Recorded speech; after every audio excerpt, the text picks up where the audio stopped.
Қыран баласының ақылдылығы. Баяғыда таудың қиясын мекендеген бір ерекше қасиетті қыран құс өмір сүріпті. Өзгелерге өрлігімен өне болған әлгі бүркіт бір жылы өмірінде бірінші рет 3 балапан басып шығарыпты.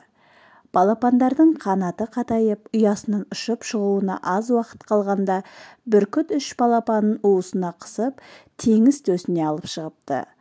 Ұшып келе жатқан ол өзіндік өмірге қанат қаққалы тұрған балапандарынан соңғы рет сынақ алып былай деп сұрапты: «Қанаттыға қақтырмай, тұмсықтыға жоқтырмай, мәпелеп бағып қаққанымды жақсы білесіңдер. Ертең өскесін осының өтеуі ретінде маған қандай жақсылық жасайсыңдар?» Біріншісі айтыпты: «Анашым, сенің ақ сүтіңді ақтау үшін қолымнан келгенін барлығын жасаймын. Мен сені өмір бойы қанатыма арқалап алып жүремін. Дүниенің 4 бұрышын аралатам. Таңғажайық тамашаларды көретін боласың» депті.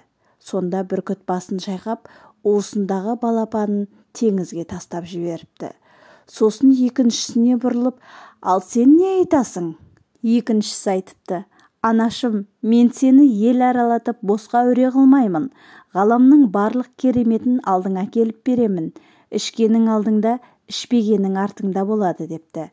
Бүркіт тағы да басын шайқап, екінші балапанын су тұңғиығына тастап жібереді. Үшінші балапанына бұрылып, жарқыншақ толы дауыспен былай депті: «Ал сен қалай жарылқамақсың?» Сонда үшінші балапан былай үн қатыпты: «Анашым, өтірік қанша тәтті болса да, саған ащы ақиқатты ақтармасқа амалым жоқ. Маған жасаған жақсылығының шеті де, шегі де жоқ екенін, оны өтеуге бүкіл ғұмырымды арнасам да жетпейтінін жақсы білемін. Дегенмен, менің өмірім сені әлемді аралатуға да, сан түрлі ғаламаттарды алдыңа алып келуге де арналмайтынын айтқым келеді.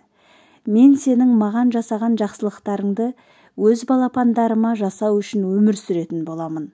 Кәрі бүркіт сонда ғана көкірек кере терең дем алып, біздің әулет аманатын алға апарар, қыран деген атқа лайық болар ұрпақ туылғанына көзім енді жетті деген екен.